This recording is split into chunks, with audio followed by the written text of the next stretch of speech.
ये निर्मला ताई तब जब भी आती है बवाल मचा देती है। इस साल का बजट अनाउंस कर दिया है, तो इस बजट में ऐसा क्या है जो सब लोग पगला गए हैं। नंबर 1, अब हर स्कूल में कंटेंट क्रिएशन लैब ओपन होंगे। Creative fields, editing, story telling, copy writing, content writing, अब ये फील्ड सिर्फ साइड हसल नहीं है, अब तगड़े फील्ड बनेंगे। तो इस फील्ड से कुछ भी सीखना है तो मुझे फॉलो जरूर कर लेना।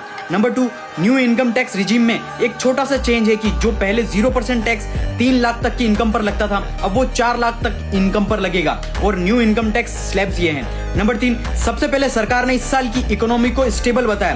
प्रोजेक्टेड ग्रोथ 7% है, लास्ट ईयर जो 6.4% ही थी। नंबर 4, फॉरेन ट्रैवल करो, घूमो फुल। एजुकेशन, मेडिकल पेमेंट पर TCS और भी कम कर दिया, पहले 5 से 20% था, अब वो 2% कर दिया, जिसकी वजह से बाहर पैसा भेजना, घूमना बहुत सस्ता। नंबर 5, ट्रेडिंग करने वालों की जान ही निकाल दी है, क्योंकि तुम्हारी STT सिक्योरिटी ट्रांजैक्शन टैक्सेस बढ़ा दिया है, जिसकी वजह से तुम लोग ट्रेडिंग करना अब बहुत महंगा एक्सपेंसिव पड़ेगा। नंबर 6, अब फॉरेन इन्वेस्टमेंट और पोर्टफोलियो इन्वेस्टमेंट स्कीम के थ्रू डायरेक्टली तुम लोग इंडियन स्टॉक में इन्वेस्ट कर पाओगे।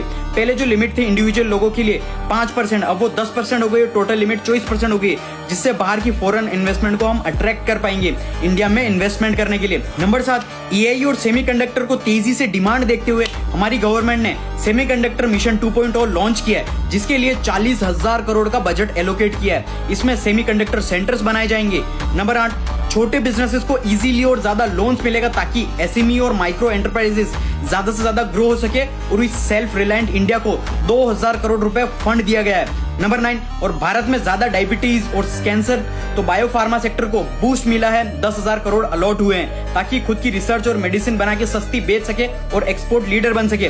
नंबर 10, और जो foreign companies data centres India में सेटअप करेगी, उन्हें 2047 तक टैक्स बिल्कुल भी नहीं देना पड़ेगा। नंबर 11, और अब इंफ्रास्ट्रक्चर भी बूस्ट होगा, क्योंकि 12.2 लाख करोड़ का कैपेक्स मिला है, जो इन्वेस्ट होगा रोड्स, रेलवे, हाउसिंग, इंडिया का इंफ्रास्ट्रक्चर पर इन्वेस्ट किया जाएगा, जिसकी वजह से raw material, cement, steel, employment को बूस्ट मिलेगा बजट में। ऐसा कुछ खास तो नहीं है, लेकिन देखते हैं हमारी गवर्नमेंट कितना पैसा लगाकर भारत को कितना ग्रो करती है। और भी तगड़े वैल्यूएबल कंटेंट आने वाले हैं, तो मुझे फॉलो जरूर कर लेना।